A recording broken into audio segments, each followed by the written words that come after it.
Hello everyone and welcome to Toonhaaands, your fortnightly foray into all things animated. I'm Rich and with me as always is the Batman to my Robin, the Captain America to my Bucky, Spivsy.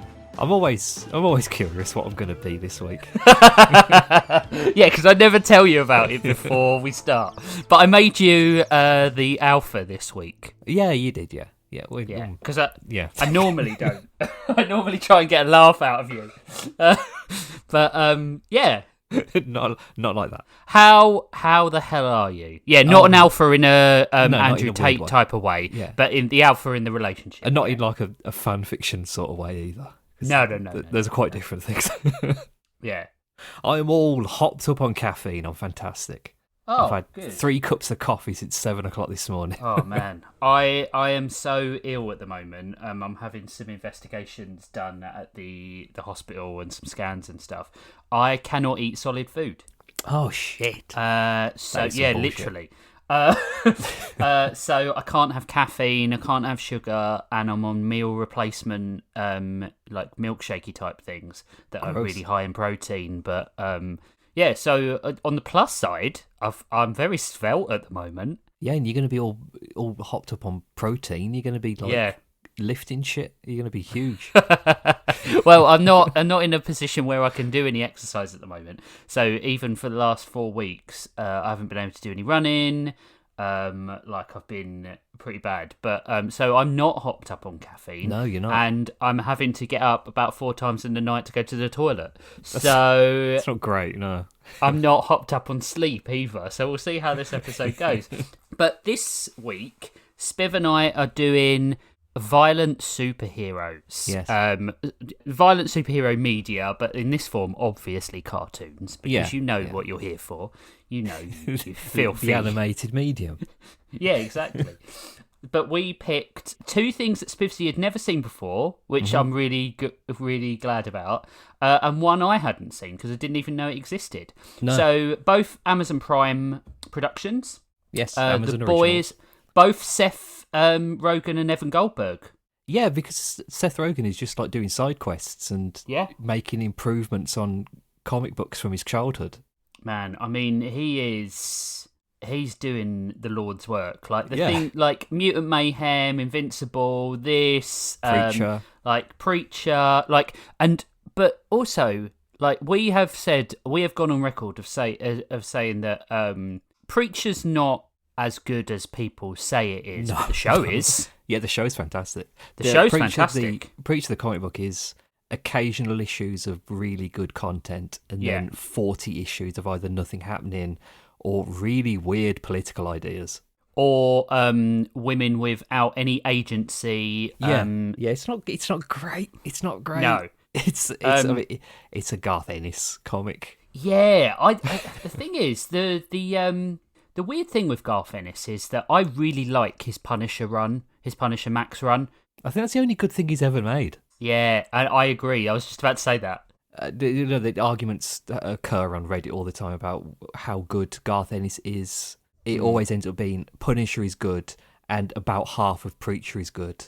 And the rest of it is, Garth Ennis. Well, The Boys is a perfect example of that, isn't it? Yeah. Like, The Boys, and a perfect example of how Seth Rogen and Evan Goldberg being involved has made a project that is fucking awful, really good. Yeah. The Boys comic is garbage. It's one of the worst comics I've ever read. It's terrible. It's fan servicey, it's edgelord, it's like because have you seen the series? I watched 2.5 seasons and then I dropped off it. But fair enough. Yeah, I kind of know what happens in the other seasons from just reading it online, but I've never watched it. So I've watched all the seasons. I would say all the shit is filtered out, and all the the show is nothing like the cartoon, the comics at the moment. No, not at all. No, it's weird that it even got made. I genuinely think Seth Rogen is very good at finding the diamonds in the rough. Like he smooths out. Well, I say he and Evan Goldberg are very good at finding some grains of good in a lot of rubbish. And I think they're very good at finding elements of a comic book where they know where the story could go if the comic book had actually focused on that aspect of it. Yeah. Like with The Boys, in the comic book there's a whole thing about the right of a superhero to be able to kill people and all that stuff. And in the comic book, Huey, I think his name's Huey, isn't it? Yeah, Huey. Huey. He kills the speed guy. He like punches his head off or something. I can't remember his name. Yeah, A-Train. A-Train, yeah. Yeah, he kills A-Train in the comic. Spoilers. Yeah. But in the TV show, he's given the option to and chooses not to, and he goes in a different direction. Yeah. And that happens a lot in Preacher as well, where there'll be moments of like where in the comic book, Jesse would have done something, stupid, violent, and in the TV show, he chooses to go in another direction. Yeah. I think it works well because he does like sort of, what if, divergent path sort of stories, manages to connect it all up to what the comic actually was to begin with. Yeah. Do you know what I think it is? Having a writer that understands what nuance is. Yeah. Because Garth Ennis does not understand nuance. No. I think the reason why his Punisher run works so well is because Frank is not a nuanced character in the slightest. No. And actually, Garth Ennis thinking about having to write someone with no nuance forces him to put some nuance in. Yeah, in the 90s, the Punisher was like 10 times worse than he is now as a character. Like in the terms of his like how stringent his personal philosophy is. Like he in the 90s, he would not budge in either direction ever at any point. Yeah. Like there's one comic where there's an underground reporter who has like joined a gang. And the gang have been killing people, but this reporter hasn't been doing anything. Punisher is told that he is a reporter, and he says, no, he's in the gang. He deserves to die. Yeah. That's the sort of character he was. Like, I think now, if they did that sort of storyline, he would be a bit more lenient towards that fact. Like, he wouldn't be just going in guns blazing without any regard for civilian casualties. No, and in fact, in the Garth Ennis run, you have people that he works with who are sort of making the line blurry in order to get the bigger fish. And I actually think that is a much more nuanced take on the Punisher. Like let the minnows go to take on the sharks. Yeah. Or in some cases, the barracuda, which is a Punisher villain who's very good in the Garth Ennis run. But we're talking about The Boys, the cartoon that came along as a companion of the show in 2022. Wow.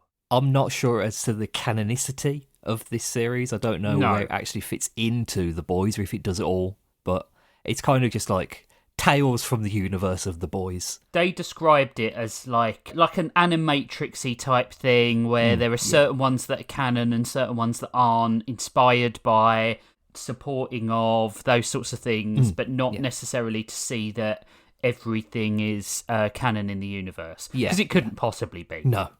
Yeah, because The Boys is one of those other Amazon Prime products where I think they got a bit too big for their boots when they realised it was popular and then started making more and more and more content to it. Like they did with John Wick and like they did with Rings of Power and all that stuff where they keep making spin-off series. And you think, just let it go for a bit. Like we don't need 4 different shows based in this universe. I think this is like the Boys universe is such that you could tell a lot of tales in it away from the main stuff and it still be quite interesting. And both of these, for very different reasons, the 2 episodes we watched, which were Laser Baby's Day Out and an animated short where pissed off soups kill their parents, were both really different, but also did really well in highlighting how Voight and the whole superhero issues are in the universe of The Boys. Superheroes are a commodity and they are weapons of mass destruction that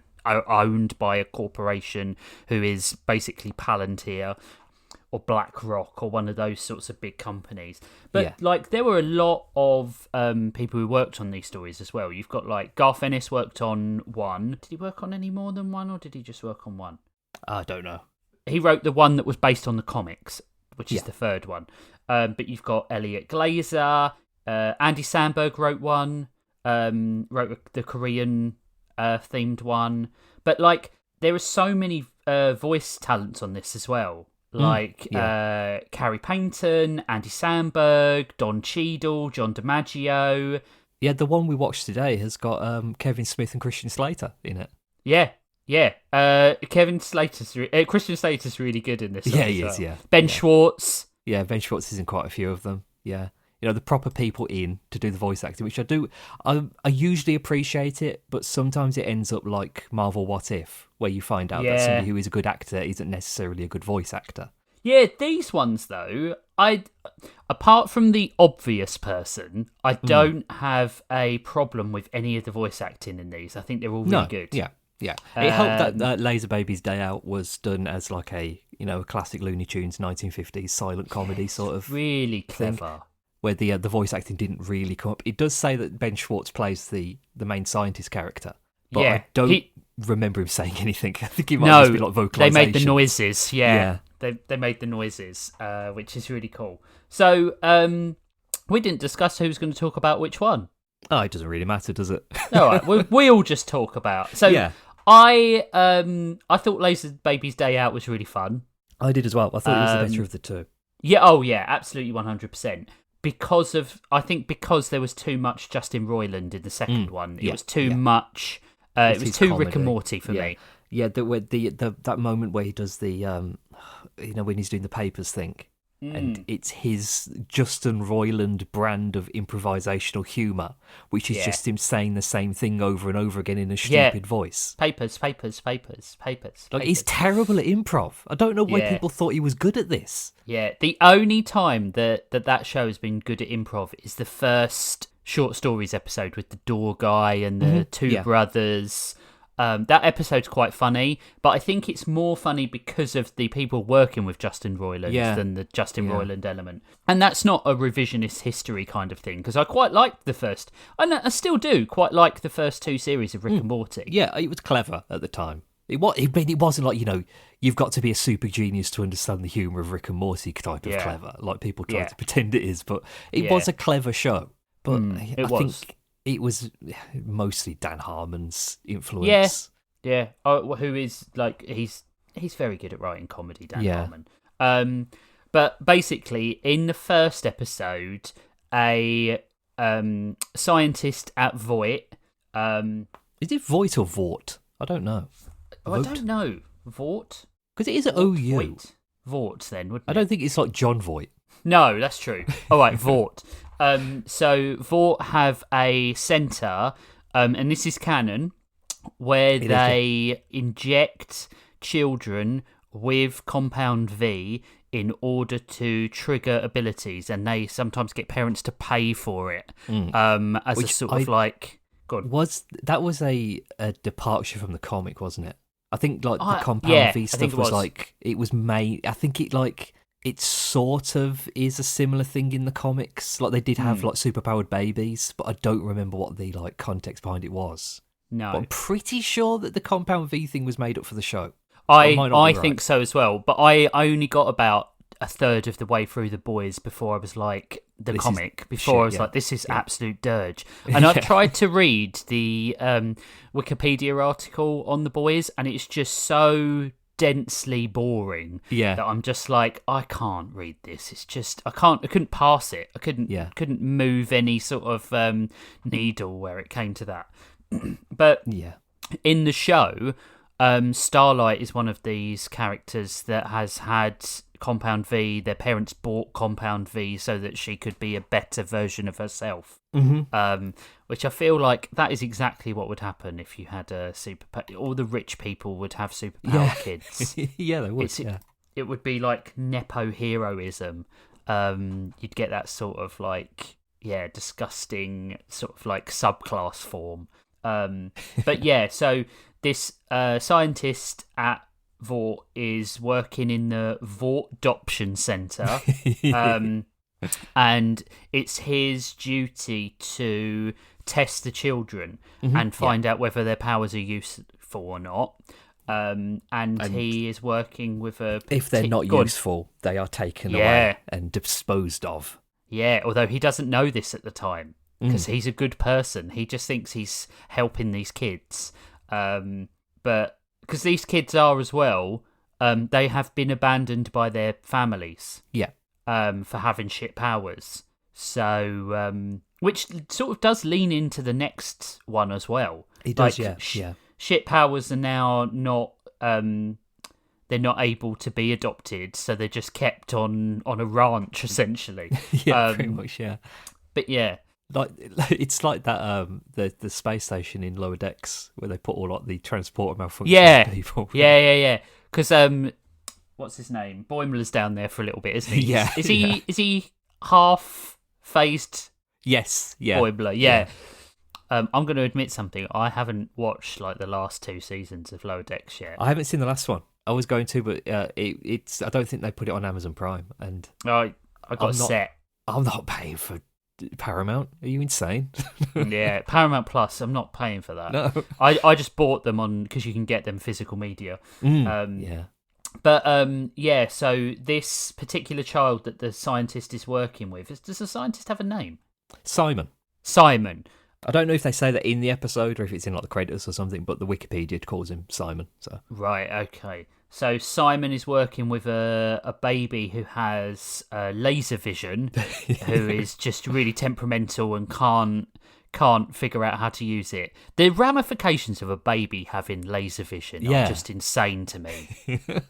Like having a kid myself. Vision, every time she sneezes, she fires lasers out of her head. Yeah, kids sneeze a lot. Yeah. Yeah.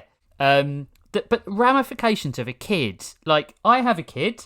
If he had laser vision, if Evan had laser vision, that's game over. The amount of dirty looks that kid gives me on a day-to-day basis for telling him random, like normal things, like it's time to go to school now, it's time to brush your teeth.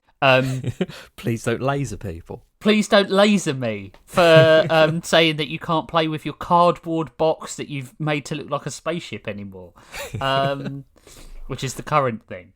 Is that the new thing? That's the new thing, hotness. yeah. He was playing Spider-Man 2, and he had a choice between like screen time playing Spider-Man 2 for a little bit, or going and playing with this box. And he chose to go and play with the box. Because he wanted this box, and I'm desperate to get rid of this box. Absolutely desperate. Is it a big box, though? It is a big box. Wow. It's a big box that my... guns came in. Gambit statue came in. Oh. So. Oh, that doesn't sound like it's going to be that big of a box. I would have thought it would be like, a big box. Like a sitting box. I mean, it's too big for me to get into the loft. Oh, it's pretty big then. It's pretty big. It's frustratingly big. I've got to store the actual box of the statue on top of someone's wardrobe, and they are not happy about it. But yeah, so yeah, just the concept of a kid having laser vision. Yeah, is terrible, just terrifying. Just like the first time they get in trouble at school, teacher has a face lasered off. Well, you'd have to teach them not to like murder people, though, wouldn't you? Kids aren't good at accepting instructions. That's true. And they've got to make a lot of stupid mistakes first, and a stupid mistake when you've got laser vision is probably going to be quite bad. Yeah, probably, yeah. But in the context of this episode, pretty funny. Pretty funny, yeah. But it's worth also saying that Simon is a bit put upon. He's seen as a bit of a wimp by the staff that are around. That gorilla security guard that crushes his coffee cup. Yeah. But he reminds me of someone, and I can't remember who it is. Like, he reminds me of another cartoon character. Yeah. I think it's just that put upon sort of type of person. He reminds me of the chef, junior chef in Ratatouille. Oh, That's who he reminds me of. Linguini. But it's the same sort of personality. Yeah. But the baby is on her last day of being tested. If she cannot hit a target with her laser vision at the age of 6 months or whatever she is, she can't be adopted. Yeah. So Simon thinks. So the baby can't do it, sneezes, and he just lets her get away with it. He just lets her sleep and gives her a little red ball and then marks that she's missed. Although he is dreaming of adopting this kid himself because he loves the baby, which I thought was really sweet. I thought it was really I nice. Yeah. And I know there are people, not who are listening, but people out there who will be like, he loves a kid. And it's just like, fuck you. That would be a weird way of looking into it, wouldn't it? Yeah. So he gives the form. He tries to steal the photo as well, which I feel is really cute as well, because he desperately loves this child. Yeah, he protects her. He feels protective exactly. over the baby, because Yeah. I feel like Simon knows that the the company he works for is an evil corporation. Like, he knows this, and I think he does want to have some method of not being as evil as everybody else, and this is a way to achieve that dream, I think. Yeah, definitely. Like, he's coming to the realisation that what he's doing is not good. Because we don't know how long he's worked there or anything. We don't have any context, which is probably for the best, because it lets you still remember him as a sort of like heroic character. Yeah. We don't know the other 20 babies that he sent to their deaths. No. But why does he... Oh, he drops the ball, doesn't he? He drops the ball and the ball wedges the door open. Yeah. So he goes to retrieve the ball, and the guy who he's given the forms to... Superbrain, his name is. Superbrain has essentially just devised a system of termination for these children. Yeah, he just has like a corkboard up with all their pictures saying to terminate on top of it. Yeah. So Simon steals the baby, and they have a baby's day out adventure. It even has the construction site thing where where she crawls across the beam as it's going between buildings.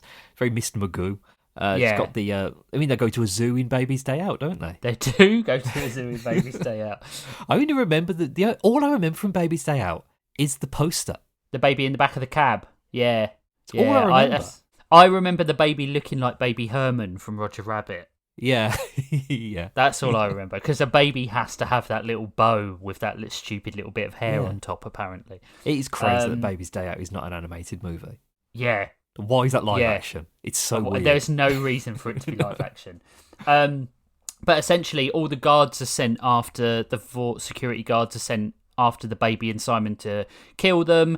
And essentially, the baby gets control of the laser vision and kills everyone and kills Superbrain. Kills so many people. But it was really fun. Like, it was so Looney Tunes. Like, from the art style to the sound effects to the music to the story design, it was Looney Tunes with monumental gore. Yeah, it was like Itchy and Scratchy. Yeah, absolutely. The person dropping the flamethrower and setting themselves on fire once she chopped off their legs. Oh man, yeah. And then they did like the eyes landed on the floor and blinking.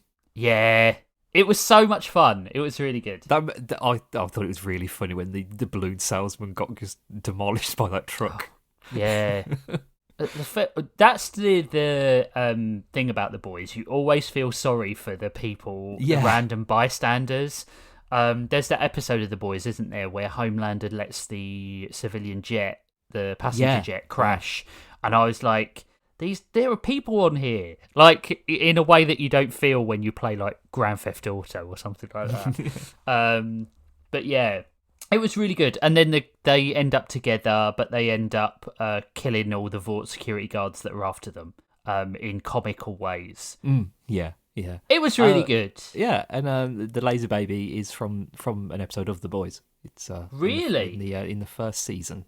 They when Butcher finds out that they've been making super babies, and the one that he picks up is the laser baby. Oh, I do remember that. Yeah. But we also watched. So this one was written specifically by Seth Rogen and Evan Goldberg, and I've got even more respect for them now for writing a very, very Looney Tunes coded cartoon. Yes. Because it was great. It's also worth saying that every single one of these was farmed out to a different animation studio. Yeah, it was kind of like the Visions, the Star Wars one. Yeah. I love when studios do that. I do as well. Like, it just spreads the wealth around a little bit. But the second episode we watched was by Mighty Animation, and it was written by Ben Bayouth and Justin Roiland. That guy. That guy. and it was called An Animated Short Where Pissed Off Soups Kill Their Parents. And I think we will rush over this one a little bit because it wasn't as good as the first one. Yeah, it's very one joke spread out over the course of 14 minutes. Yeah, it's not very clever. No, it's very worst episode of Rick and Morty. Yeah. So it's a group of teenagers who have been given the what's it called? Compound V. Yeah. Compound V. I couldn't think of the word compound. Where they live in a sort of like assisted living compound because their powers are so shit. So you've got Flashback, who can flash back to moments in your past, which I feel is a good power, actually. Yeah, some of these are quite good powers. I mean, some of them are terrible, but... You got Boombox, who's got a boombox for a face. Not so good. He can only play one song, though, and I can't remember what the song was. Yeah, I can't remember what the Hugh song Lewis was. and the News or something? I don't remember. No, it was something like that. Yeah. It was... No, was it...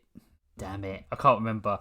But it was something like that. It was like Hip to Be Square by Huey Lewis and the News. Fang, who's got fangs. Mm-hmm. The Human Tongue, who is a giant muscle. Big, who is big. Yep. Aqua Agua, who can only transform into water, but in the shades of the Mexican flag. Yeah. There was Booby Face. Booby Face. Ranch Dressing Cum Squirter. Yeah, and they say his power is explainable. Mo Slow, who is really slow. That was funny. I thought funny. That was a funny character, yeah. Kingdom, who can transform into animals but gets the brain of the animal as well, which I thought was really quite good. Who else is there? There was Picantables. Yep.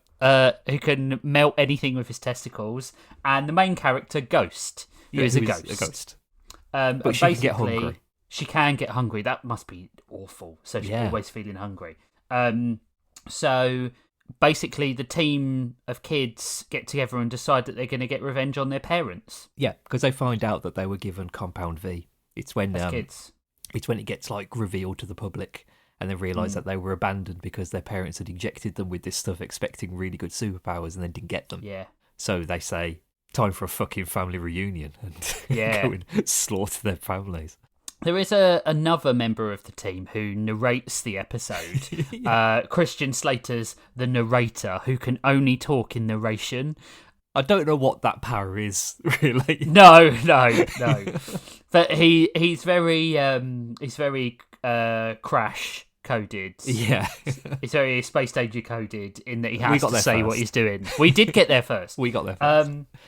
But basically, the episode is just them getting their revenge on their parents. Yeah, it's just them killing their families in various ways.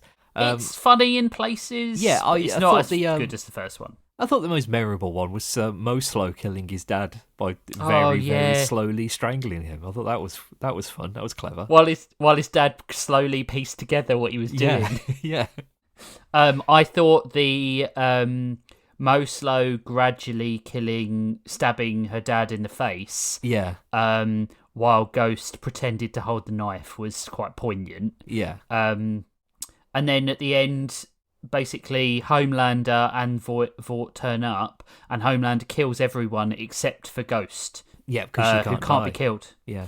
I imagine she comes back in an episode later on, maybe. Maybe. I don't know. Maybe. It would be interesting if they did. I'd bring her back in the show. Yeah. Yeah. On reflection... Yeah. If I take out the fact that Justin Roiland is Justin Roiland in it, and I just if I didn't know anything about Justin Roiland, would I have thought this was a good episode? I would have thought it was a passable episode, but not as good as the first one. I think the problem is it's a one joke idea of hyperviolence being fun, which doesn't always translate through an entire episode. Like you need things grounding it around the hyperviolence, I think, with these sorts of things. Like Simon. It's like Wolfenstein, like the new Wolfenstein games. There's a lot of over-the-top, gratuitous violence in that, surrounding a really, really poignant story. Yeah. Which isn't to say that this needed, a proper narrative tale to go with it. Like, it is okay to just have something be violent for the sake of violence. But It was seeped in comedy. Yeah, it needed some kind of grounding. It's like the idea, like when somebody comes up with a joke and they have to repeat it 27 times. It's a running joke over the course of 14 minutes, and it gets a bit tiresome. It does get a bit boring. I think like Simon was the grounding in the first episode. The grounding was his love for this child. Yeah. And it was very much the thread that kept everything together. He wanted to save her and he wanted to adopt her. He was the one who was like, he wanted to make sure she was safe. I always think as well, if you start a story based off something that is negative, it's hard to come back. So, The Last of Us, either the show or the video game, whichever one you prefer, is based on the Cub story, right? Yeah, Lone Wolf and Cub. Lone Wolf and Cub. And then, you've got, let's see what else. God of War is based on someone trying to be better. It's why I like the Norse era God of Wars more than the Greek era God of Wars. Yeah, because I feel like Kratos is a character who is just seeking an easier life, a life away where he doesn't have to interact with people. He's trying to safeguard someone. If you start from a position of negativity where people just want to get revenge, and to be fair, their revenge is justified. Yes, I'm not saying it's not, but if you just focus on a position of revenge, then it compromises the story somewhat to me, I think. Yeah, I agree. Yeah, you need that sort of strong through thread of positivity, or at least some sort of like seeking redemption or seeking forgiveness or seeking an apology or something like that. That's like The Boys in general is one of those what if Superman was evil comics, which can be very, very, very boring because it's been done 100 times. It's been said so many times. But the few examples of them doing a what if Superman was evil story, the best ones are the ones where the Superman being evil analog is immediately regarded as being evil, and there aren't like infighting over whether he is justified in his actions in any way.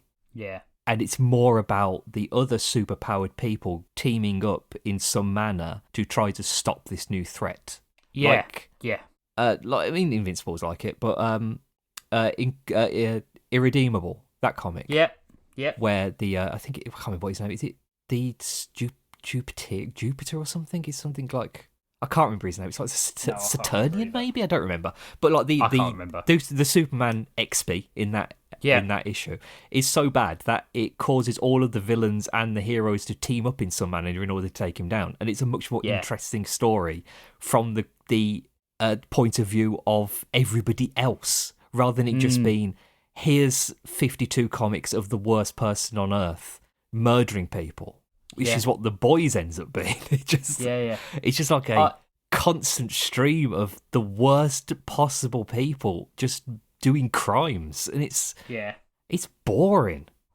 That's the difference in the show and the comic to me. The comic is just horrible people doing horrible things, and I don't want to hear that. Yeah. Or Wanted is another one of those. The comic. Yeah. That's a real bad example of that. That comic sucks so bad. It's just awful. It just glorifies things like rape and stuff like that. Yeah. I can't remember his name. Is Wesley, maybe something like that. Yeah. He is told he's a villain. He's told his family's a supervillain. He's just like, oh shit, cool. I'm going to go murder people then. Like, there's no point in the story where he thinks, is this wrong? Is this wrong for me to be doing? And at the point where he does like go against the other supervillains, it's entirely for self-serving nature. Like, it's just to protect him. Oh, it's so bad. I really dislike that comic. I do too. It's just like a switch goes off in him, and he just sees life as, pointless. There needs to be a grounding force of some kind of positive aspect of humanity in these kinds of comics, I think. Because in the show, no one supports Homelander, really. They're afraid of him. They all know he's doing bad, but they're just so afraid of him that they can't possibly stand against him. And then it makes it even more... when people like A-Train and Maeve go against him in the show, it's more useful. It's more... meaningful. It makes the show more, something. And they, I think it was clever that when they do show like die-hard fans of Homelander, they're not outwardly far right, but they are far right coded. Yeah, as in, like they're the cult-like cult of personality thing they have going on with Homelander. Yeah. Although it's gone so far in the show now that I think most of them are quite far right. Yeah, because he had a Nazi girlfriend for a bit. Stormfront, yeah. So, but yeah, I think I did like the second episode, but nowhere near as much. It's like a 6 out of 10 rather than the first one was like an 8 out of 10. Yeah. So I think I'd split these down the middle and call them a 7 out of 10. I loved the animation. Yeah. I loved the flip-flop animation as well. I liked the fact that Mighty did one and Snipple did another. I want to watch the rest of the show. I'm keen to see the other styles. Yeah. Like there's a French animation one, and there's one that looks a bit anime, yeah. Bee and Puppy Cat kind of thing. There's an anime, a Korean, like a proper dark superhero take. And some of them start to include the characters from the show as well. But yeah, it's got like a 97% approval rating on Rotten Tomatoes, whatever that means. Whatever that means, yeah. Whatever that means. But I genuinely think, like, I was quite intrigued by this in a way that Secret Level or the Star Wars one didn't really intrigue me that much. I think because the stories are self-contained more than feeling like they're slavish to the original material. Although that Secret Mission Mega Man episode was really good. I don't remember if I watched that one. I don't remember which Secret Level episodes I watched. I think I watched a couple and thought, this isn't really doing it for me, and I stopped. No. I did watch the one I assume was meant to be Dungeons and Dragons, but I don't know if it was based on like a game in general. But I don't think I watched that one. It was all right. It had it kind of confused me a bit because it was very, very hyper realistic CGI to the point where you're like, why did they bother doing this in CG? Like, like the guys who made I think he might have been the guys who made Polar Express, but I don't remember. Oh God, that I think it was. I think it might have been, but I'm not sure on that. But yeah, so I think I'd probably split this. Would I give it an 8 or a 7.5 based on what I've watched? Yeah. It stands to reason we'd prefer the first one because it's a Looney Tunes style and it's simple. It did make me want to watch the rest though, and I feel that is something that few shows do. Make me want to watch the rest. I was quite surprised that it was this kind of show because I thought it was going to be like a self-contained, narrative over the course of 8 episodes. Yeah, same. Yeah. I thought it was going to be another show set in the world. Like there is a spin-off, isn't there? Something V, Generation V or something. Generation V, yeah. And I was like, not to be confused with V, the viewer of this podcast who emails us in. Yeah, it was good. I enjoyed it. I even thought the second episode was relatively okay. Despite the obvious connotation that we don't want to go into. Yeah. Right. Okay. Should we take a break? Yeah. All right. We'll do that then. We'll see you in a sec. Bye. Ready, aim, punish. The Punisher for Nintendo. Explosive arcade action. State-of-the-art weaponry. Got the guts? The Punisher for Nintendo from LJN. Everything's a target. Even you. God, did you see the terrible trailer for Toy Story 5? Oh, God, it's just technology bad. Yeah. In a movie that's CGI, and you're going to be putting it on Disney Plus and marketing all these things to children. Like, if they sell any toys of Toy Story 5, then they're, look, what message is that meant to be sending? Yeah. Yeah, it really bugs me. Like, and it's so ham-fisted. It's so why isn't it about Bonnie's parents being shit?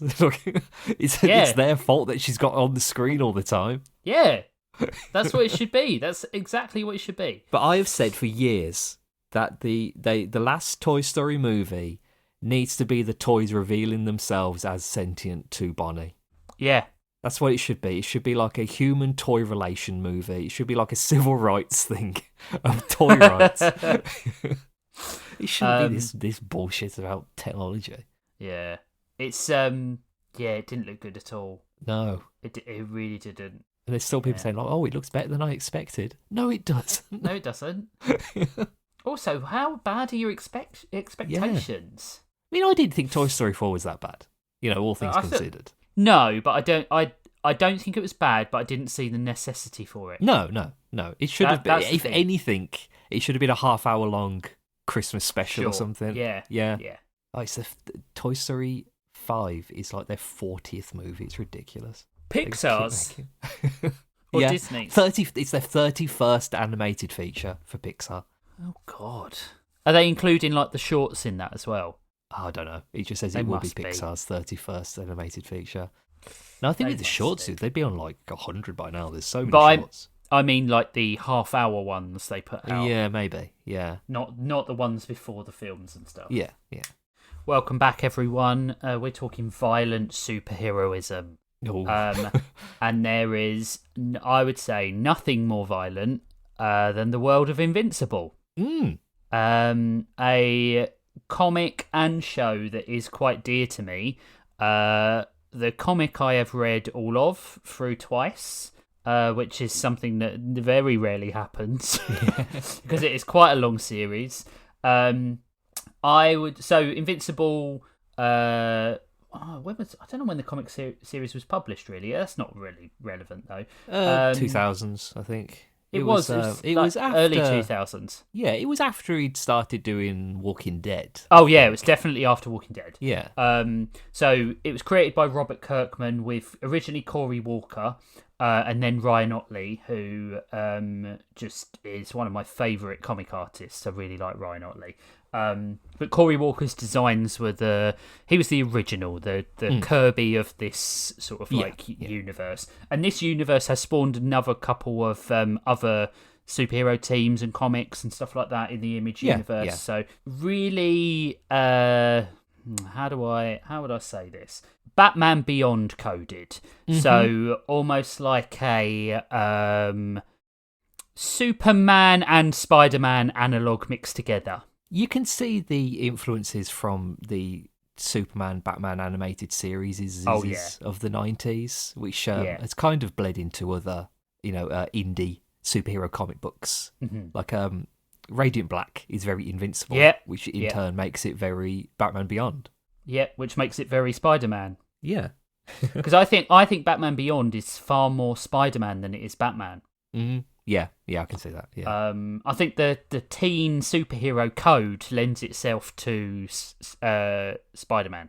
Yeah, but I would say this is a Spider-Man Superman analog rather than Batman Beyond being a Batman Spider-Man analog. Mainly because of the main character, Mark, who is an alien, well, half alien, but his DNA is so pure from his father's side that he is alien. Yeah.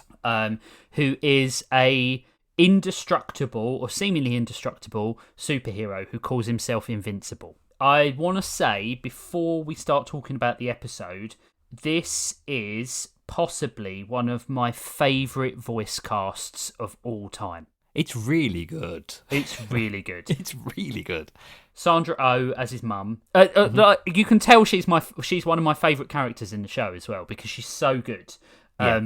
And I mentioned her first, but Stephen Yeun is Mark. J.K. Simmons is Mark's dad, who is called Nolan. I cannot remember her name. Who plays Atom Eve?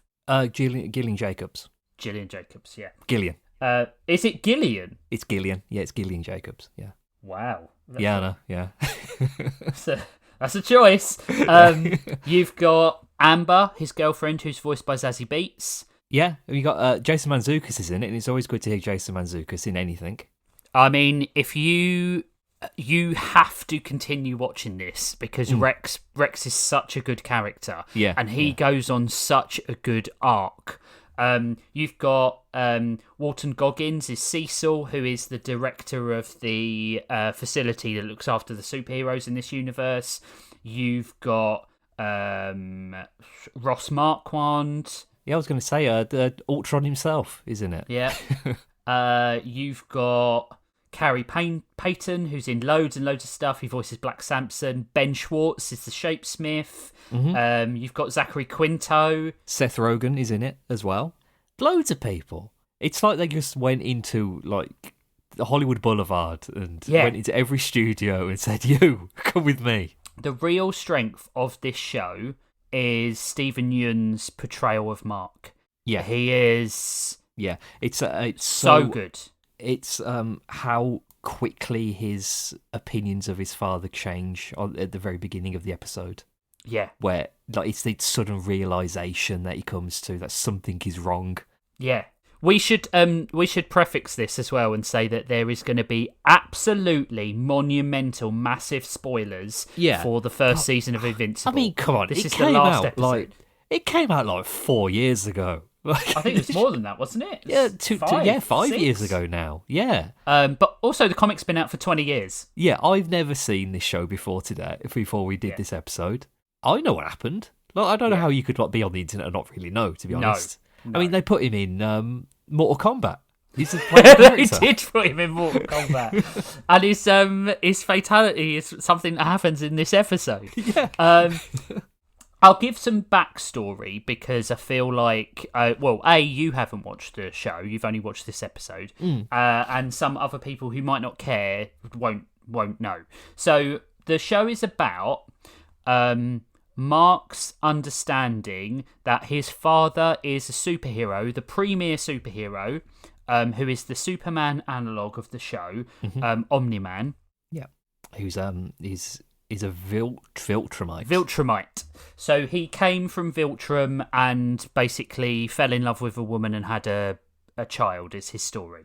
Yeah. And he is not part of the Guardians of the Globe, who are the Justice League of this universe. And basically throughout the series, so in the first episode, Mark gets his powers quite late.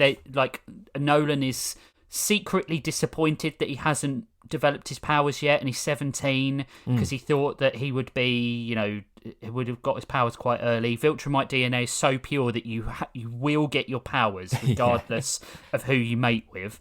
So there's something that happens later on in the series. I know about it. Yeah. Right, okay. And still, that DNA is very pure. So Mark gets his powers and is struggling with the fact that he can't live up to his dad throughout the first series. He's not as indestructible, as strong, and Nolan has to keep reminding him that, you'll grow into this. You will be as strong as me. You'll probably be stronger because I'm like thousands of years old and I haven't, I'm still in my peak. You're heading into that peak. And he feels he's not quite invincible yet. He's not. He struggles with the dynamic between his personal and his private life. He has friends on both sides of that equation that he tries to handle in a Spider-Man-esque type way. Yeah. And he works with people from the Guardians of the Globe. His best friend is Eve on his superhero side, and his best friend is, I can't remember what the guy's name is. I tried looking it up and I couldn't find it because I could not remember. William. William is his best friend. I was going to say Graham. No. And he's like really confident gay guy who's like really terrible at keeping his secret. He's like a Yankee. And then you've got his girlfriend in his civilian life who's called Amber, who is much, much better than she is in the comics, where she doesn't have any sort of agency and cries all the time. Why do they do that every time, don't they? I know. And then you've got the Global Defense Agency, who are run by Cecil Stedman, who's Walton Goggins, who basically look after the world, but they're like the CIA for superheroes. Yeah. It was I don't know if this changes later on in the course of the series, but it was refreshing that the secret organization involved with the superheroics aspects of the world weren't evil. It was very different to what I expected, because I just naturally assume that any kind of organization is going to end up being, we're secretly controlling the world's governments behind the scenes and we've got the superheroes in our back pocket sort of thing. They don't do that. I would say, how spoiler heavy do you want me to be? Like, I'll be vague. Yeah. That I would say that Cecil has a reason for distrusting superheroes, and Cecil and Mark do not always agree. But I would say that Cecil and Mark are still always doing what is best for humanity. That was the refreshing thing about the other superheroes in this episode, because like I know what happens in Invincible. I know, like, you know, the major plot beats and stuff, but I didn't really know anything about any of the other characters, especially the ones that just were in this one compared to the comic. You know, like Duplicate and Shrinking Ray and all those, and Monster. But I did kind of think, is it going to be one of those things where all of the superheroes are bad? Is it going to be one of those? But I was really glad that it's not. They all are genuinely, you know, heroic people trying to save people. One of the things I love about this show and this property in general is that every one of the heroes is inherently a good person. Yeah. And sometimes they make really bad mistakes. Yeah. Apart from Omni-Man.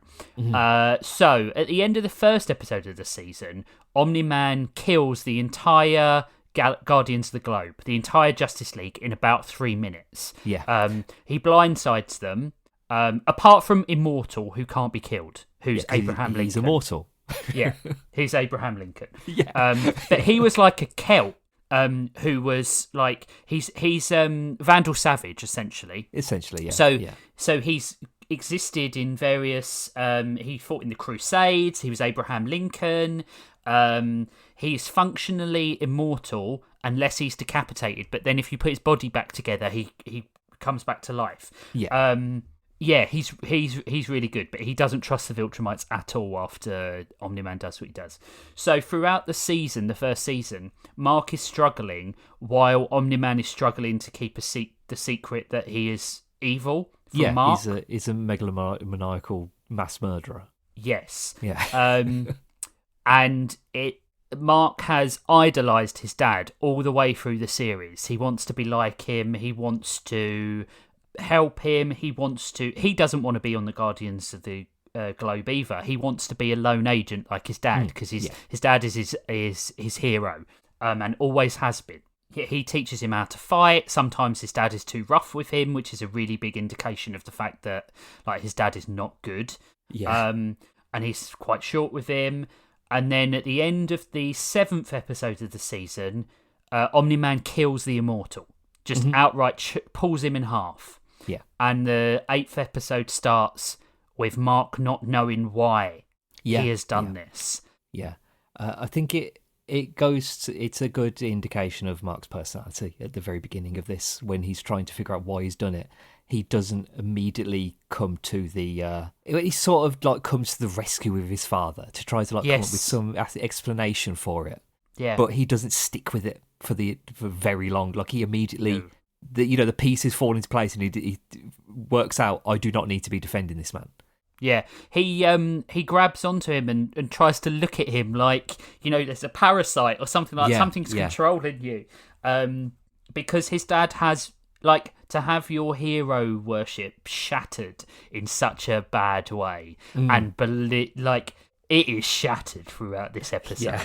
There were some moments that I thought, this is going a bit over the top. Oh yeah, absolutely. But I think, like, Omni-Man is trying to show him the pointlessness of human life and how fragile it is. Yeah, so I can see why. It's the immersion element, I know isn't it? the narrative reasoning for it.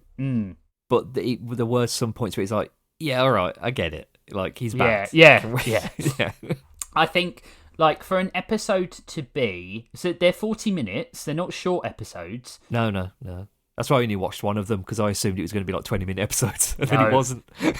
But for the episode to be largely a conversation between two people, there is action, obviously, but the action is almost secondary to the fact that they could be having this conversation in a coffee shop, really.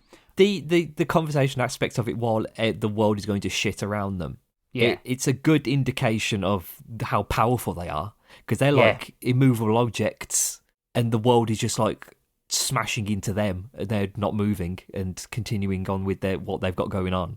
Yeah, And that is a theme of this show and this book, that the heroes are, even saving someone has a ramification.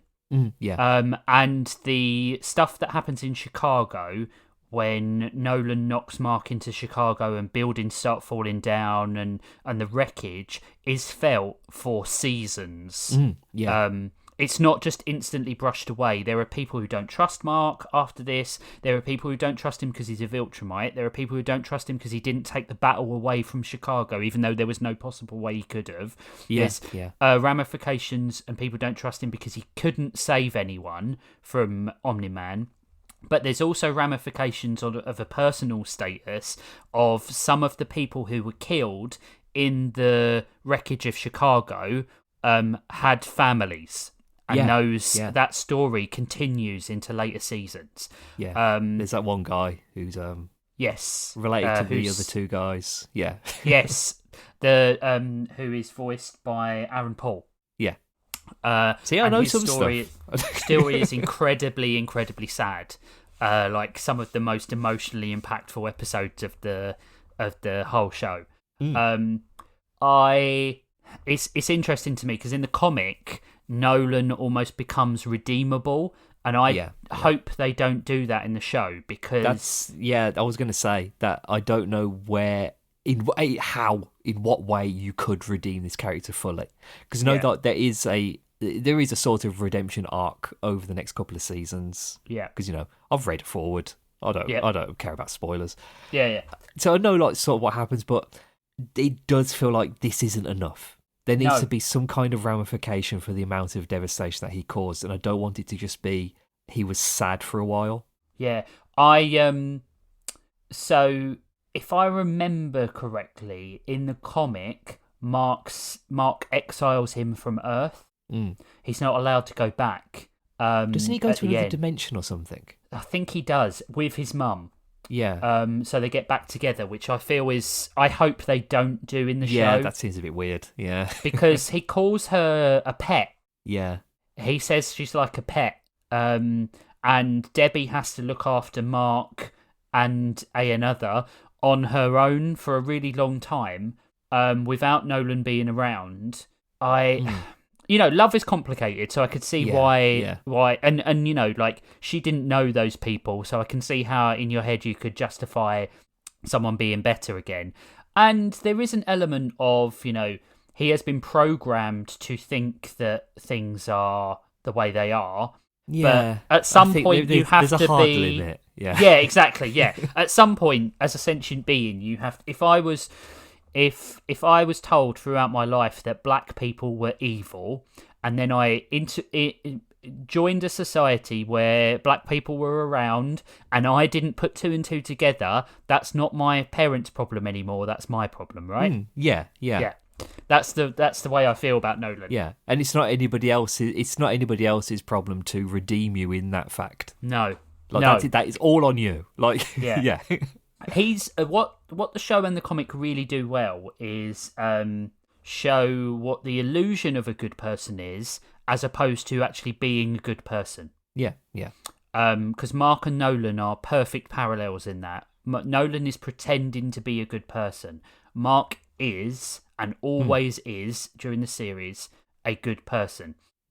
And I think it's interesting that Omni-Man pretending to be a good person inadvertently raised his own son to be a legitimate good person. I think he sort of expected that the Viltrumite DNA influence would just make him have the same ideals as him, and it took him by surprise. Because if you had spent thousands of years amongst your own people, and that was the kind of people they were, you would come to the assumption that it is just Viltrumite nature rather than it being nurture. I think Omni-Man is such an interesting character. I think he's more than just there's that bit. So the whole episode, he is forcing Mark to inadvertently kill people, effectively using him as a battering ram. That bit was stupid, to be honest. That bit was stupid. That was stupid. That Why bit did he just put his arms down? It's too much. Like he's mincing them. It's really silly. Yeah. but he's using him as a battering ram and as a tool to kill people, hoping that he will then see the futility of defiance and the futility of human existence as a whole. I don't think that makes sense. No, it doesn't. It doesn't. And I feel like Omni-Man is trying to convince himself that this is the way. Yeah. It just smacks of that. The whole scenes smack of that. The He's a kid killing ants with a magnifying glass. Yeah, exactly. And the inherent violence of that scene and that particular action is almost like immersion therapy for himself. He's trying to blot out the fact that he does love Debbie and he does love Mark. And, he spent 50 years or 30 years on this planet.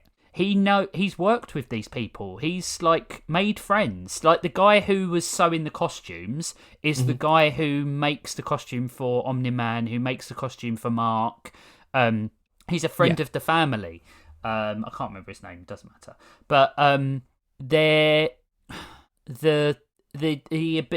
attempt to bleach that out of his system is what this episode is about. Because he's never going to change Mark's mind. No, he's never going to change it. And he knows that. He is trying to justify his own actions that are inherently unjustifiable. Yeah. And Mark won't accept them. And I think he breaks himself in trying to do that because he never does anything like this again. No, and he Mark's refusal to join in with this this line of thinking. Yeah. It causes actual rage in him. He's so angry at the fact his son isn't agreeing with him about the futility of human life. Yeah, it makes him angry. It makes him nearly kill Mark. Yeah.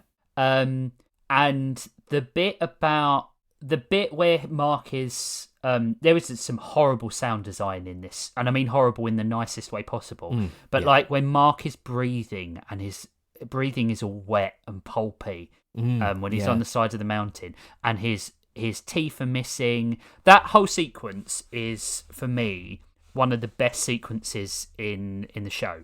Yeah. So Nolan is exhausted from having beaten Mark nearly to death, and Mark is missing teeth, and he has a flashback of when he was playing... Mark was playing baseball and Nolan didn't get it. It's a waste of time. It's competition for idiots. And then he sees the joy in Mark's face and the happiness, and he joins in. And Mark comes and hugs his dad and says, "Did you see it? Did you see it?" And he says, "Yes." And Mark's missing the teeth. And then he cuts back to him on the side of the mountain, and Mark is missing all his teeth, where Omni-Man has punched them out. And he says, why don't you think, there's that popular sort of image of him pointing to his head. I wish that hadn't been made into a meme. No. I think it undercuts it. Yeah, it does. But why? What will you have? Our lives are this. Their lives are a blink of an eye to us. What will you have in 5,000 years when this earth is dust and everything is gone? And he says, "I'd still have you," and that's a stab to Nolan because I'm not the hero that my son thinks I am, and he flies away and cries. And he cries. He is not back for a long, long time. Yeah. He flies away. Yeah, and does a bunch of other shit. I also think the B plot of this series has been the Guardians of the Globe and all their stuff, and being able to live up to the reputation of the previous Guardians of the Globe, which is why Black Samson won't let everyone wipe the bloodstains off the wall. And Rex says at the start, we can't fight Omni-Man, but we can save lives today. So they go and save lives, and then they come back and Rex wipes the blood off the wall. I think that is just so good. I think it's so good. I do like in superhero media where you have a superhero team who can't do something but desperately feel the need to. Yeah. But they have to try to find some way to help or assist in any possible way they can. I really enjoy that in superheroes. Because I think you need that, there's an inherent goodness in people sort of thing. Yeah. Even when everything is against them, they can still go out and do something. I think it's a very necessary thing in the modern day. I mean, a lot of people as well, like even taking away the current analogy of like protesters against ICE agents with guns and stuff like that. Yep. If like there was a superhero who was evil and he was threatening our way of life, we should go and stand against them. Yeah. Even if that means our deaths. Yeah. We should go and do that. And I think like characters like Rexplode, who basically are able, like he's a Gambit, he can kinetically charge stuff, but he's not got any durability. He's not a A-tier superhero by any stretch of the imagination, but he always puts that suit on and he goes out and tries to save people. He's the weakest member of the Guardians of the Globe. Yeah. If you read it, I think it's called Hyperion, this comic, where they cure evil. Is that the Squadron Supreme comic? No, it was I think it might have been Image, maybe, or Boom. It might have been Boom Comics. But it's there's like a super scientist character, like a Lex Luthor type. Yeah. He figures out a way to prevent evil thoughts in the world, like globally. So he manages to cures evil, basically. Okay. And he sends it out in like beta waves and all that stuff. So there are no crimes anymore on Earth. Right. And he does it so that the superhero team don't have anything to do, because he says like their life is just spent saving people and preventing tragedy. So he takes away the tragedy, and they've got nothing to do. So he wins basically, because the superhero's got nothing to do. But they're like Flash analog, the one with super speed. He's the only one who can do anything because he can get to natural disasters quicker than anybody else. So he spends all his life running towards earthquakes wherever they are to try to see if there's anybody there to save. And they have to have like an intervention for him to tell him he needs to stop doing it. Like he needs to stop trying to save people all the time, and he won't. And it's a really interesting comic. And it ends up with like there's a Batman analog to it who won't believe that there is no evil left in the world, and over the course of the series he ends up being like the major villain of the piece, because he won't believe that there is no evil. So he becomes evil. It's really good. It's a really really good. Yeah. I think it's called Hyperion, but I don't remember. Because Hyperion is a character in Squadron Supreme. And that's a really good book as well. But I love this series. If you can't tell through my utter glazing of it over the past half hour. But like it's got just a phenomenal voice cast, really good music. The animation is the only thing I think that slightly lets it down, but I think they want to get it out quick. Yeah, it's limited in places. Yeah, it's but it's very reminiscent of the comic. Yeah, it just reminds me of like early 2000s Cartoon Network shows. Yeah, like where they've tried to be a bit more realistic. It's a bit Megas XLR sort of. Yeah, it's a bit Ben 10. It's Yeah. I think it works. I think it does what it needs to do, though. I think, I think it gets across all the emotions that it needs to really well, and it wouldn't do that so well if it wasn't for the voice cast. I think Stephen Yeun is amazing as Mark. He is, I believe, every emotion he has. I believe how upset he is. Sometimes I hear him speak and it's enough to make me feel really, really sad. Like his way he trails off when he asks Debbie if she wants pizza after they go home after all of this, because he sees her crying. It's like, oh God, how many, like, we've all had times like that where we've witnessed like our parents upset and we feel like completely powerless to do something about it because we're not the adult. And his desperate trying to get Nolan to realise what he's doing is wrong is just heartbreaking.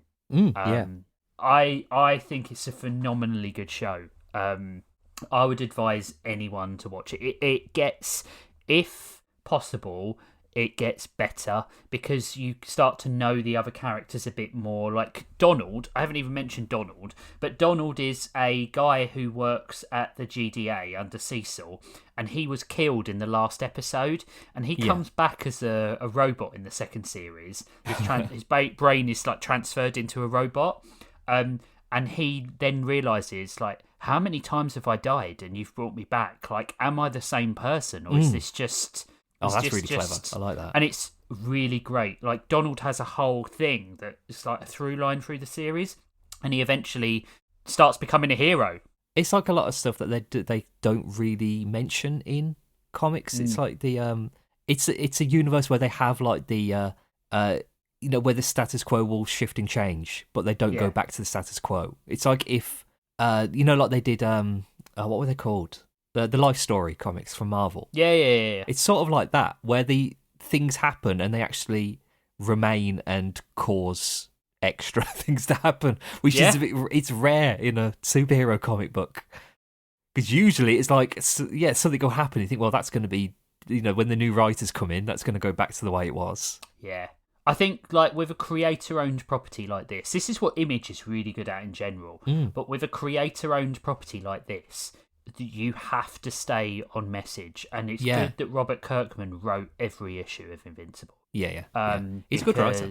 He's a very good writer. He understands the tropes of superheroism and can get under them. And he's incredibly good at multi-year series. Yeah. Like in both real life and in comic. Yeah.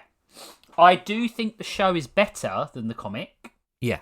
Which I very rarely think, but I think that, I say that, Preacher is better than the comic. Yeah. The Boys is better than the comic. Both Garth Ennis. And Invincible is slightly better than the comic. But I feel that the reason that is so is because they have had time to go back and think, would I have done that differently? Yeah. You've got the the benefit gift of hindsight. Yeah. For me, this is as close to a 10 as I can get, but I can only go like a 9.5. My ruling. I'll give it the same rating it's got on IMDb, a 9.7. Oh wow. Yeah. Wow. Are you tempted to go back and start it? I am. Yeah. It's not that big an investment. No. I say that it's 40-minute episodes. Yeah. Because I was going to watch the whole season, but then I put it on Saturday and realised that there weren't short episodes, so I just watched the last one. If it helps, after I watched the first season, because there was such a big gap after season 2, because they split that into 2 seasons because COVID. Yeah. Which tells you that it must have come out in 2001 because 2002 was COVID. 2022. Sorry, 2021 it came out because 2022 was COVID.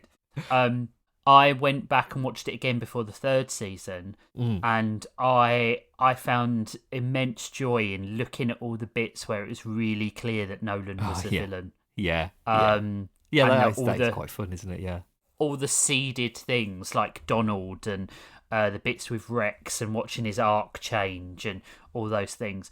There are some really, really good bits in the show. In Mark's first fight with Battle Beast, the stuff with Angstrom Levy and the Mauler twins, the stuff with Conquest at the end of season 4, and the invasion stuff. All just really, really good. Just when you think they can't up the stakes of the show, something happens and you're like, I don't know how the show's going to recover. The population of the show will recover from this. Yeah. And it's really, really good. And I think one of the joys of the show is they don't spend too long on things. They don't have to build up things like the big events, like the invasion thing that happens halfway through season 4. That took 4 comics in the comic. Yeah. But it takes a show to wrap that up. That show takes place over the course of like a week, but it's all condensed, it's all really good, and it never outstays its welcome. And I think that's really clever. It's just a really good show. Like, I drop what I'm doing to watch Invincible. It's that good. It's like Daredevil. Yeah. It's like Daredevil to me. Which comes out in March. Yeah, not long now. Yeah. Not long at all. With the original Netflix writers back. Thank God. Yeah. So, yeah, I think 9.5. I think it's so good. I think the show succeeds mainly due to its voice casting. Yes. Yeah. Good voice casting, good writing, good overall plot manufacturing. Yeah. Very good. Well, there we go. That's 2 good shows. 2 of them. Yeah, 2. That never happens. No. Shall we check if we've got any emails this week? We have got emails this week. Wow. Emails. Oh, okay. The first email is from V. Wouldn't you know it? Yep. Collection suggestion. It's another collection suggestion. Okay. We'll see. Worst Simpsons episodes. Oh, that's a good one. I like that. With Lisa Goes Gaga, the star of the backstage, Bart versus Ikshy and Scratchy, and the Musk who fell to Earth. They're quite bad. What about Jazzy and the Pussycats? What's that one? That is... Wait a minute. It's the one... Is that the one with the white stripes in? Yeah. Where Bart learns how to play the drums and then Lisa just completely fucks him over for no reason. Yeah, and then he's like permanently crippled by the end of the episode and everybody says that it's like like he deserved it in some way. Yeah. Yeah, I hate that episode. Yeah, it's awful. It's really awful. Because it feels like Whiplash. It feels like the movie Whiplash. Yeah, they make Lisa out to be a horrible person in that episode. There's the one where Homer gets in an accident while he's drunk. Oh, God, yeah. Frames Marge. Frames Marge, yeah. That one's awful. Yeah. Jerk-ass Homer. Yeah. Oh, that's bad. Yeah. Yeah, there are quite a few of them, yeah. Yeah. There's a few of those. That's a good one, actually. We have an email here from Matthew. Matt said he was sending an email. Yeah, and it's entitled Magical Girls. And it says, Toon Prism Power, Makeup. Been a bit Toonhounds, but I'm back because I actually have something to say related to the episode. There's an all-female group of manga artists called Clamp that have been making manga and working on anime adaptation since the 1980s. Can you say that again? Quamp? Clamp. C-L-A-M-P. Oh. Clamp. They did 2 major series related to magical girls, with Magic Knight Rayearth, which is an isekai that combines elements of magical girl and mecha. That sounds sick as hell. That sounds good. And the main one I want to talk about, Cardcaptor Sakura. Cardcaptor Sakura is about a 10-year-old girl named Sakura, who the dub calls Sakura instead of Sakura, who unleashes these creatures that were trapped in magical cards and has to capture them. I like that. I used to watch it after school. It was on Nickelodeon. The anime is extremely fun, great comfort watch with a good Monster of the Week format, really great music. The eye-catch music is one of my favourite pieces of music from an anime despite being like 5 seconds long, and it's genuinely pretty funny. I also love that it's really obvious that half of the manga/anime exists just to create cute outfits for Sakura to wear, since she wears a different one in almost every single episode. That's cool, I like when that happens. Yeah, me too. It's extra impressive since there's recycled animations where she's in the different outfit, meaning they still had to make the unique animations. It also features, I'm pretty sure, the only time I've seen a piece of media depict a preteen boy having a crush on an older boy. My actual question for this week, though, is what is a piece of media you only discovered and became a fan of as an adult, despite knowing about it as a kid/teen? Cardcaptor Sakura is one for me, for sure, and Star Trek to an extent too, since I certainly had seen some, but I didn't really dive into it until my late 20s. Thanks, Matthew. That's interesting. Mine would be Star Trek as well, to be honest. Before M-Class existed, I had seen Star Trek 09, and that was it. I'd never seen any other piece of Star Trek. Yeah, that was my introduction, and until the podcast existed, only exposure to Star Trek. Unless you count like the Futurama episode. But I don't really count that. No, I don't. I wouldn't either. I think mine would probably be Dragon Ball. Yeah. Yeah, I actively dodged it because of my oppositional defiance order. Yeah. Disorder. Order, I said. It's a good thing. My oppositional defiance disorder. My ODD. Everyone was fucking so into it that I was like, no, I can't do it. I think. Yeah, I get that. Like, I'm exactly the same way. I don't like watching popular things. No. It's probably partly why I never watched Invincible, because everybody else was talking about it. Well, now you know. Yeah. I mean, I'll be like, you know. I'll be like, I'm going to go watch the entire first series of Early Edition, the TV show about this fortune-telling newspaper. I'll watch that. But then, like, somebody would tell me, go watch Game of Thrones. And I was like, no, I'm not going to. I was lucky that I read the books really early. I read the first Game of Thrones like before I noticed a lot of other people watching it. Yeah. Because I was into like fantasy books and stuff like that. So, and sci-fi like Raymond E. Feist and stuff like that. I mean, I'm lucky with everything though. It's like, people saying go watch Weapons, for example. And I don't want to because everybody's talking about Weapons. Like I'll go and watch like Bloody Muscle Bodybuilder from Hell, movie from like 1996 that nobody gives a shit about. I'll watch that, but I would not spend 90 minutes watching a movie that people tell me is actually good. Have you seen Predator Badlands yet? No. I probably won't. I really liked it. I watched it the day it came out because we'd watched Predator Killer of Killers. Yeah. And because I liked Prey, I was like, I really like Dan Trachtenberg. And then I found out that I didn't know when it was announced that he was the director for it. So it feels like a continuation of those stories. Yeah. And I think it's trying to do something very, very different with Predator that I really enjoy. So I loved it. I watched that one night and then I watched F1 the next night and I was like, this is whiplash because F1 was stupid fun, but it was very stupid. Yeah. And it had that thing that I hate in movies where you're trying to appeal to the lowest common denominator. So the people who are talking about F1 are talking about it in such basic terms. Like, this is a wheel. It makes the car turn. I do remember when they made that Gran Turismo movie. Yeah. From a couple of years ago. It was weird. I would say F1's better than that. Yeah. But mainly because it's directed by the same guy who directed the new Top Gun. So it's really sort of like you might as well replace the jet fighters for F1 cars. Yeah. That's what it feels like. But yeah, I think Dragon Ball. I think shonen anime in general. I think it had a bit of a reputation that I was stupid enough to fall for and think this isn't quite me. And I was a big comic fan, obviously. And my personality is such that if I get interested, I'm all in.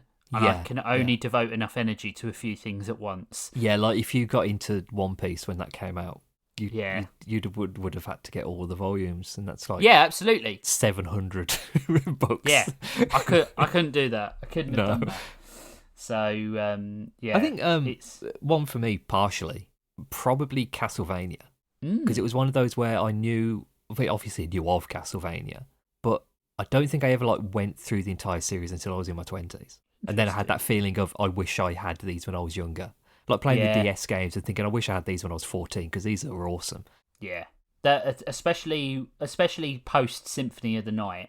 When they started to become about mild RPG and that sort of Metroidvania type play where you the double back play, because I always think a lot of people complain that the double back play is just a sort of vehicle to not make your game long, but these games are fucking long. Yeah, they are. Yeah. You just have to make a note of where you can go with things. I love think that I sort can of get gameplay. through I can get through Harmony of Dissonance pretty quick now.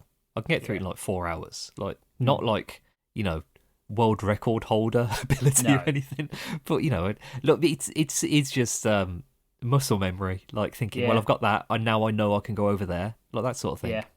I'd like them to release Symphony of the Night on Switch, because I get most of my old retro games on Switch because I was stupid and still haven't bought my Steam Deck. Symphony of the Night's one of my finish it every year games. I love that game so much. The new Castlevania looks so good. I haven't seen that there's a new Castlevania. Yeah, there's a new an actual Metroidvania one coming out. It got announced at the Sony State of Play last week or the week before. It looks really good though. It's a 2D animation style. So it's sort of is it Belmont's Curse? Yes, yeah. I'll have to have a look at that. Oh yeah, it looks great. Yeah, for playing as a female Belmont as well. Oh, that is cool. It's not Sonya apparently. It's somebody else. So very interested in that one. I think Metroid Dread showed them that there is a massive, still a massive hankering for 2D type games. Yeah. I mean, look at Hollow Knight. How popular Hollow Knight was. Shovel Knight. Silk Song. Yeah, Shovel Knight. Like, I played the new-ish Ninja Gaiden 2D one. Yeah. Oh, it's great. It's so cool. I thought really, really fun. Yeah. Did you play the Terminator 2 game No. that came out? It was so much fun. Yeah. It was so much fun. More fun than it had any right to be. It was so good. So good. Speaking of video games, we've got an email here from 8-Bit. Oh, our buddy. I wonder what this could be about. This is about video games. It's entitled 16-Bit Hounds. Hello, Hounds. Bit crushed a woo sound here. I can't do that. I don't know how to do it. It's pretty good. Yeah. B41 Burmer.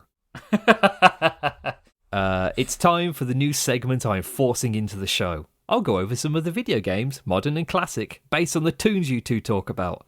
I have a bit of a catch-up to do, so here we go. Hurricanes. 1994 side-scrolling platformer for the Super Nintendo. I honestly expected a basic-ass soccer game simulator going into this one. I was pleasantly surprised when I got to control one of two generic white dudes and kick soccer balls at giant insects in the jungle. So, it's a bit like the Home Improvement game. Yeah. It's so shocking that exists. I bet the two characters were the American guy and the British guy. One with blonde hair, one with red hair. Yeah. Or two people who don't look anything like either of the characters from the show. No, that's true. Bimmy and Jimmy on the Hurricanes. Yeah. Like they do with the Ghostbusters game where you've got like Egon, Peter, and then some random guy who isn't in the team. It controlled fairly well and was pretty challenging. Also, you got to collect multiple trophies and medals in the wild, which is what God intended. Haikyuu, 2016 turn-based volleyball strategy game? ? Okay, this one was in Japanese, but I think I got the gist of it. Long strings of dialogue boxes and static images of the characters? Check. Copious menus on team stats and player rotation? Check. Playing volleyball? Kind of. It's rock, paper, scissors against the other players over and over and over again. I wish this one was just straight up volleyball. Yeah, that's pretty bad. That's sad. Sailor Moon, 1993 side-scrolling beat-em-up, 1995 turn-based RPG. I played 2 for this one. The first one was Final Fight with the Sailor Scouts. Honestly, the formula works. Fun. Also, the baddies all had huge boobs, and the second level was so colourful it made me sick. That was on the Super Nintendo, wasn't it? He doesn't say, but I believe so. Beat 'em up. Yeah. I remember there's like 7,000 Sailor Moon games. Why haven't you played them all, Nate? Yeah, come on. The second was the better one for me. Bishuju Seishi Sailor Moon Another Story. I probably butchered that. It's a classic RPG. Didn't get too far, but it had potential to get more fun when you have more party members. A lot of love went into production value though. Good stuff. Miraculous 2022 Rise of the Sphinx and 2024 Paris Under Siege. By no means do I mean to be mean to this one, but I mean it. Seems like a subpar platforming beat-em-up. Like the Lego game, but less fun. The frame rate is better in the 2024 game though, so that's cool. So not a very good review for that one. Invincible Versus 3-on-3 Fighter. This one looks well made. It's coming out April 30th, 2026. Reminds me a lot of the Mortal Kombat or the Injustice games. It does look fun, that one. I think it looks really good. The graphics are great, it? and the because I've seen the damage, the body damage stuff where the characters lose their costumes and then start getting covered in blood and stuff. It's a big roster as well. Yeah. Oh man, it's coming out along with Token, the new Marvel one. Yeah. We're going to be eating well for fighting games. Yeah, exactly. It's about time. Wolverine looks so cool in that game. Shit. It does. And they've got Danger in it. Yep. Nobody's cared about Danger in years. Now she's in a video game. And they still won't after this fact. No, they won't. Magic's in it as well, apparently. Yeah. Magic's having like a resurgence. She's in everything. Yeah. The Boys. Speaking of Mortal Kombat, Homelander and Omni-Man are in MK1. They are indeed. We did mention that, yeah. One is the one fatality is Homelander shoving someone into a jet engine and watching it go down, and one is the Omni-Man putting a face through a train. Yeah. fatality. They are absolutely brutal. I struggle with Mortal Kombat now because the fatalities are a little too realistic. Yeah. I struggle with MK1 just in the terms of the gameplay. It feels too different to the others. Like I don't really like the tag team aspect in games. I can deal with it, but I don't really like it. They had the perfect formula in MK11, and just because the story had got too convoluted, instead of solving that, they decided to make a new, simple, a new, completely different fighting system. But and I was like, in doing why? that, trying to simplify the overcomplicated story that they'd ended up with, it didn't make it any less complicated. No, because they just made the story complicated in a different way. Yeah. They put in all the things that were complicated about MK original to 11 and then condensed it into one game. Yeah. Not bad though. The gameplay is fine. You know, it's fun enough. I don't like the fact that Scorpion is the wrong character. Yes, yeah. Don't like that at all. Obviously this was a speedrun, pun intended. I'll add more details for future episodes. Love you, hounds. 8-bit out. Excellent. That you have our full permission to make that a regular feature. I mean, he's going to have a good time next week because our next theme for episodes is video game movies. Yeah. What have we got? Have we decided what you have chosen? Because we are doing the 2023 Chris Pratt led Super Mario Brothers movie. Lucky us. Amazon Prime. No, they're on Netflix, aren't they? They're on Netflix, the Resident Evils. Now, I was wondering, is it actually a movie? Are we sure it's a movie and it's not a TV series? Wait a minute, let me check. I'm pretty sure they're little movies. Because if they're not movies, we can't do them. You'll have to pick something else. Yeah, it's true. They're movies. They're movies. Good. There's Degeneration, Vendetta, and Damnation. I think Damnation is the one with the best rating. Resident Evil Damnation. What is the order of release? Because I don't want to be watching one where they're talking about things that happened in another movie. Oh, no. We can't possibly do that. No, we can't do that. That'd be insane. We've never done that before. No. 100% Resident Evil Damnation and 70% audience. Incubate came out in 2006. Degeneration came out in 2008. Damnation was 2012. Vendetta was 2017. Infinite Darkness was 2021. And Death Island was 2023. Let's watch Damnation. Damnation. Leon Kennedy sneaks into a former Soviet state to investigate rumours that bioorganic weapons are being used in their civil war. He is immediately ordered to evacuate, but he ignores the order to stop the weapons from being used. That sounds pretty good. That sounds pretty good, but will it be? Will it be good? No. It's got Matthew Mercer in it. Has it really? Yeah, he plays Leon. I don't know if did he play Leon in the games? Don't think so. It didn't sound like him. No. Maybe it was. Maybe he's just that good of a voice actor. Yeah. It's got liquors in it. It talks about Las Plagas. Also, very timely because Resident Evil 9 comes out next week. Yeah, that looks good. That looks fun. It does. Yeah. I still haven't played Village. Oh, Village is great. I haven't played it yet. I played the 7, but I haven't played 8. 7 is genuinely the scariest one in the franchise. Yeah, people say that, but I don't know. It's the first person element, man. It's the first person. I cannot handle it. I feel like if I played it on like VR, it would scare the shit out of me. Yeah. But I'm too like desensitized to jump scares and like body horror. It doesn't really do anything for me now. I don't know. I don't like. I'm too cool. I don't like being hunted in a game. No, I don't like the Mr. X and the Lady Dimitrescu stuff and the what's he called? The guy from Resident Evil 7. Yeah. You know the one I mean. The dad. Yeah, I know what you mean. Yeah. So I can't remember we're what watching... his name is. Peter, maybe. I don't remember. Yeah, it is now. Resident Evil Damnation and the Super Mario Brothers Super movie from 2023. Super Mario. Well, you've got a lot of games to choose from there, Nate. Yeah, you have to do all of them. Yeah. Tell us which one's your favourite. Yeah. Mario goes missing. Mario teaches typing. And the gun Resident Evil game with the really bad script. Yoshi's Cookie. Oh, I used to love that game. I did as well. I had it on Game Boy. It was great. Better than Dr. Mario. Yeah, it was better than Wario's Woods. Any other emails this week? I don't think so. No. Oh, that's good. 3 emails. Yeah. That is good. Right. Oh, okay. If you want to send in an email, then you can send it into toonhaaands@gmail.com. But more widely, if you want to support the show that you know and love, if you want to help us get, fed, fed and watered.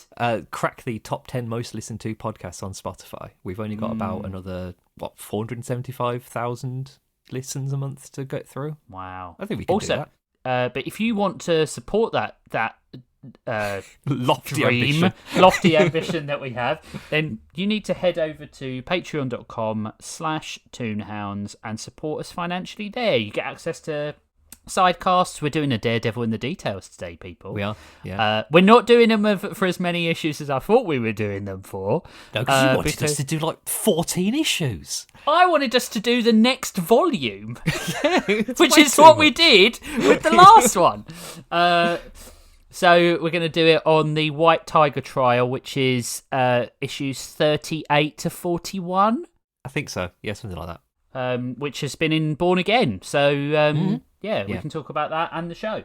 We probably will be talking about the differences between the comic and the TV series, probably. So spoilers for both. If you want that riveting diagnostic analysis of the White Tiger trial, then you need to head over to patreon.com and support us there. I think I didn't have much else to say. No. Follow us on YouTube. Follow us on YouTube. Yeah, you're doing the shorts. They're really good. Yeah, I've got some more in the backlog to put up. I don't know how often to do it, to be honest, because then you get to a point like, well, I haven't got any more, so is that going to be weird? I think so you just could putting easily them up every so often. Yeah. Well, I think the thing is as well, if you wanted to, you could go back, but then you'd have to listen to our voices on our own podcast and try and find a good bit. I'd be listening thinking, God, why is the audio so bad? But the shorts are great. I like that we've got a nice mix of funny and informative. Yeah, I tried to do that. Yeah. Because I can never remember what we say, so I always listen to them. But if you want to support the show, you can do that through YouTube. You can do it through Patreon. You can send us an email. You can extol our virtues to your next AA group or whatever. Yeah, that'd be great. Yeah. Tell them to watch some hounds. Yeah. They'll help you through. That'll help them. Yeah. Right. So, in the meantime, next time video game tunes. But be kind to yourselves. Be kind to each other. Eat a cookie now and again. Don't worry about the calories. Just eat a cookie now and again. Yeah, you need the sugar. It's good for you. Yeah, you need the sugar. And we'll see you in 2 weeks for more Toony goodness. Bye. Bye-bye.